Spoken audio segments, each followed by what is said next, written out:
చాలా ఏళ్ల తర్వాత ఇది నా లవ్ స్టోరీ అనే సినిమాతో తరుణ్ మన ముందుకు రాబోతున్నాడు. 2000 నుండి 2009 వరకు నువ్వే కావాలి, నువ్వే నువ్వే, ఎలా చెప్పను, శశిరేఖ, పరిణయం లాంటి ఎన్నో మంచి చిత్రాల్లో నటించిన తరుణ్ సడన్గా ఒక్కసారిగా తెరమరుగైపోయాడు. తరుణ్ యాక్టింగ్ టాలెంట్ అంటారా? కృష్ణవంశీ లాంటి డైరెక్టర్ శశిరేఖ పరిణయంలో అతని యాక్టింగ్ చూసి గ్రేట్ యాక్టింగ్ అని చెప్పాడంట. చైల్డ్ ఆర్టిస్ట్గా మణిరత్నం తీసిన అంజలికి జాతీయ అవార్డు కూడా తరుణ్కి వచ్చింది.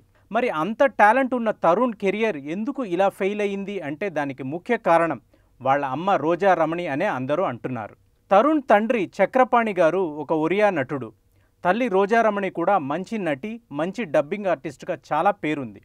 ఎటొచ్చి చిన్నప్పటి నుంచే తరుణ్ ఏ సినిమా షూటింగ్ చేసినా రోజారమణి గారు ప్రక్కన ఉంటారు. తరుణ్కి ఏ చిన్న అసౌకర్యం కలిగినా ప్రొడ్యూసర్తో పేచీ పెట్టుకుంటారు ఆవిడ. తన పిల్లవాడికి ఇబ్బంది కలగకుండా చూసుకోవడం తల్లిగా తన బాధ్యత కదా అనేది ఆవిడ ఉద్దేశం. ఒక చిన్న ఉదాహరణ చెప్పాలంటే, పిల్లలు దిద్దిన కాపురం అనే చిత్రంలో ఒక కోతి కూడా ఒక చిన్న వేషం వేసింది. చైల్డ్ ఆర్టిస్ట్గా తరుణ్ కూడా ఆ చిత్రంలో ఉన్నాడు. తరుణ్ ఆ కోతిని ఎప్పుడూ ఏడిపిస్తూ ఉంటాడు, విసిగిస్తూ ఉంటాడు. ఒకరోజు షూటింగ్ విరామ సమయంలో ఆ కోతి తరుణ్ని రక్కేసింది. తరుణ్ ఏడుపు చూసిన రోజారమణి తట్టుకోలేక ఆ రోజు షూటింగ్లో పెద్ద దుమారం రేపేసింది. ఆవిడ పుణ్యమా అని ఆ షూటింగ్ కూడా ఆపేశారు నిర్మాతలు. అలా ఆ షూటింగ్ ఆగిపోవడం వలన నిర్మాతకు బోలెడంత నష్టం కలిగిందనేది చిత్రసీమలో అందరికీ తెలుసు. ఇలా ఆవిడ ఇంటర్ఫీరెన్స్ తరుణ్ పెద్దవాడు అయ్యే కూడా కంటిన్యూ అయ్యింది. డైరెక్టర్లు, నిర్మాతలు స్టోరీ చెప్పడానికి వెళితే ముందు రోజారమణి గారికే స్టోరీ చెప్పాలి. ఆవిడికి నచ్చి ఓకే అంటేనే తరుణ్ అపాయింట్మెంటే దొరుకుతుంది, లేకపోతే లేదు, అట్నుంచి అటే తిరిగి వచ్చేయడం. షూటింగ్లో కూడా తరుణ్ తరపున ప్రతి విషయంలోనూ కలగజేసుకుంటూ ఉంటారు రోజారమణి.